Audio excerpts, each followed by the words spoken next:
नमस्कार दोस्तों, स्वागत है मेरे चैनल अपना वेद पर आपका। आइए आज रामचरितमानस का आगे पाठ करते हैं। मंगल भवन अमंगल हारी, द्रबहु सुदशरथ अजिर बिहारी। दोहा जथा सुअंजन अंजी, दृक साधक सिद्ध सुजान। कौतुक देखत शैल वन, भूतल भूर निधान। जैसे सिद्धांत जनों को नेत्रों में लगाकर साधक सिद्ध और सुजान पर्वतों, वनों और पृथ्वी के अंदर कौतुक से ही बहुत सी खाने देखते हैं। गुरुपद रज मृदु मंजुल अंजन, नयन अमिय दृग दोष विभंजन। ते ही करि विमल विवेक विलोचन, बरनउँ रामचरित भव मोचन। श्री गुरु महाराज के चरणों की रज कोमल और सुंदर नैनामृत अंजन है, जो नेत्रों के दोषों का नाश करने वाला है।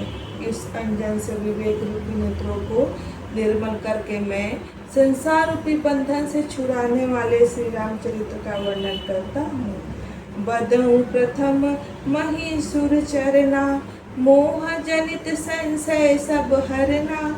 सूजन समाज सकल गुण खानी, करऊं प्रणाम सप्रेम सुबानी।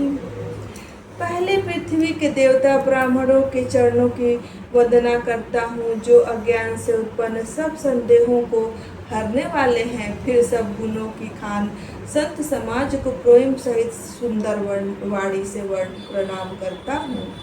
साधु चरित शुभ चरित कपासु, निरस विशद गुणमय फल जासु।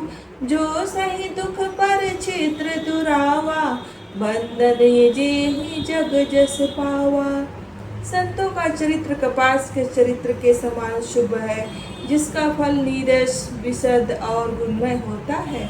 कपास की डोरी नीरस होती है, वैसे ही संत चरित्र में भी विषयासक्ति नहीं है, इससे वह भी नीरस है।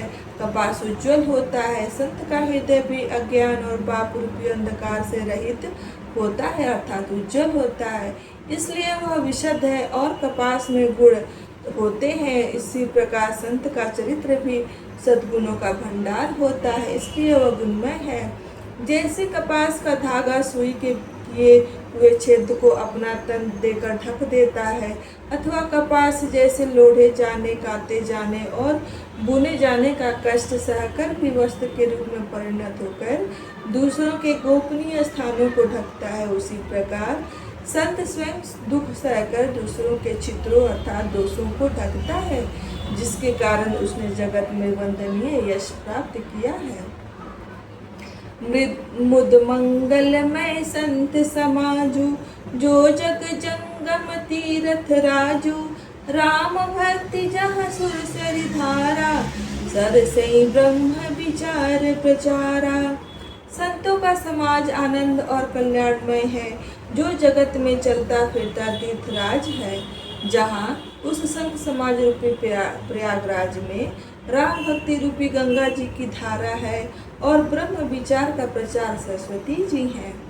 विधि निषेध में कलिमल हरणी, करम कथा रविनंदनी बरनी। हरिहर कथा विराजत बेनी, सुनत सकल मुद मंगल देनी। विधि और निषेध, यह करो और यह न करो रूपी कर्मों की कथा कलयुग के पापों को हरने वाली सूर्य तनया यमुना जी हैं, और भगवान विष्णु और शंकर जी की कथाएं त्रिवेणी रूप से सुशोभित हैं, जो सुनते ही सब आनंद और कल्याणों की देने वाली हैं। बटु विश्वास अचल निज धर्मा, तीर्थ राज समाज सुकर्मा। सब ही सुलभ सब दिन सब देसा, सेवत सादर समन कलेसा।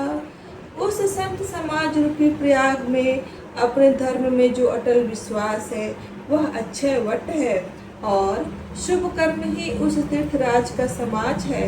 वह संत समाज रूपी प्रयागराज सब देशों में सब समय सभी को सहज ही में प्राप्त हो सकता है, और आदर पूर्वक सेवन करने से कलेशों को नष्ट करने वाला है। अकथ अलौकिक तीर्थ आऊं, दे सत्य फल प्रगट प्रभाव। वह तीर्थराज अलौकिक और अकथनीय है एवं तत्काल फल देने वाला है, उसका प्रभाव प्रत्यक्ष है। मंगल भवन अमंगल हारी, द्रबहु सुदशरथ अजिर बिहारी। दोहा। सुन समझहि जन मुदित मन, मज्जहि अति अनुराग। लहि चारि फल अछत तनु, साधु समाज प्रयाग। जो मनुष्य इस संत समाज रूपी तीर्थराज का प्रभाव प्रसन्न मन से सुनते और समझते हैं और फिर अत्यंत प्रेम पूर्वक इसमें गोते लगाते हैं, वे इस शरीर के रहते ही धर्म अर्थ काम मोक्ष चारों फल पा जाते हैं। मंजन फल पेखिए तत्काला, काक हो ही पिक बकऊ मराला। सुन आचरज करे जन कोई, सतसंगति महिमा नहीं गोई। इस तीर्थराज में स्नान का फल तत्काल ऐसा देखने में आता है कि कौवे कोयल बन जाते हैं और बगुले हंस। यह सुनकर कोई आश्चर्य न करे, क्योंकि सत्संग की महिमा छिपी नहीं है। वाल्मीकि नारद घट जोनी, निज निज मुखन कही निज होनी। जल चर थल चर नभ चर नाना, जे जड़ चेतन जीव जहाना। वाल्मीकि जी, नारद जी और अगस्त्य जी ने अपने अपने मुखों से अपनी होनी जीवन का वृत्तांत कही है। जल में रहने वाले, जमीन पर चलने वाले और आकाश में विचरने वाले नाना प्रकार के जड़ चेतन जितने जीव इस जगत में हैं। मति कीर्ति गति भूति भलाई, जब जेहि जतन जहाँ जेहि पाई। सो जानब सतसंग प्रभाव, लोकहु वेद नान उपाऊ। उनमें से जिसने जिस समय जहाँ कहीं भी जिस किसी यत्न से बुद्धि कीर्ति सद्गति विभूति और भलाई पाई है, सो सब सत्संग का ही प्रभाव समझना चाहिए। वेदों में और लोक में इनकी प्राप्ति का दूसरा कोई उपाय नहीं है। बिनु सत्संग विवेक न होई, राम कृपा बिनु सुलभ न सोई। सत्संगत मुद मंगल मूला, सोई फल सिद्ध सब साधन फूला। सत्संग के बिना विवेक नहीं होता और श्री राम जी की कृपा के बिना वह सत्संग सहज में मिलता भी नहीं। सत्संगति आनंद और कल्याण की जड़ है। सत्संग की सिद्धि ही फल है और सब साधन तो फूल है। सठ सुधर हिम सत्संगति पाई, पारस परस कुधात सुहाई। विधि बस सुजन कुसंगत परहिम, फनि मनि सम निज गुण अनुसरहिम। दुष्ट भी सत्संगति पाकर सुधर जाते हैं, जैसे पारस के स्पर्श से लोहा सुहावना हो जाता है, सुंदर सोना बन जाता है।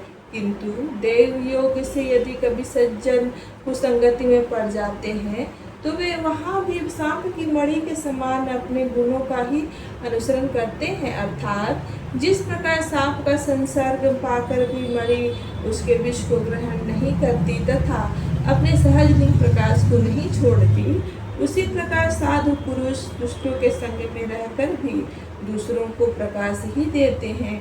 दुष्टों का उन पर कोई प्रभाव नहीं पड़ता।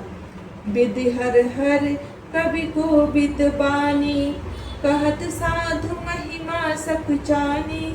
सो सो मन कहीं जात न कैसे, साक बनिक मनि गुण गण जैसे। ब्रह्मा विष्णु शिव कवि और पंडितों की वाणी भी संत महिमा का वर्णन करने में सकुचाती है। वह मुझसे किस प्रकार नहीं कही जाती, जैसे साग तरकारी बेचने वालों से मणियों के गुण समूह नहीं कहे जा सकते। मंगल भवन अमंगल हारी, द्रबहु दशरथ अजिर बिहारी। नमस्कार दोस्तों, मेरा यह प्रयास आपको अच्छा लगता है तो कृपया मेरे चैनल को सब्सक्राइब करें और लाइक करें और अपना कमेंट दे करके अपना विचार जरूर व्यक्त करें। बताएं कि क्या त्रुटि है और क्या मुझे सुधार करनी चाहिए। राधे राधे।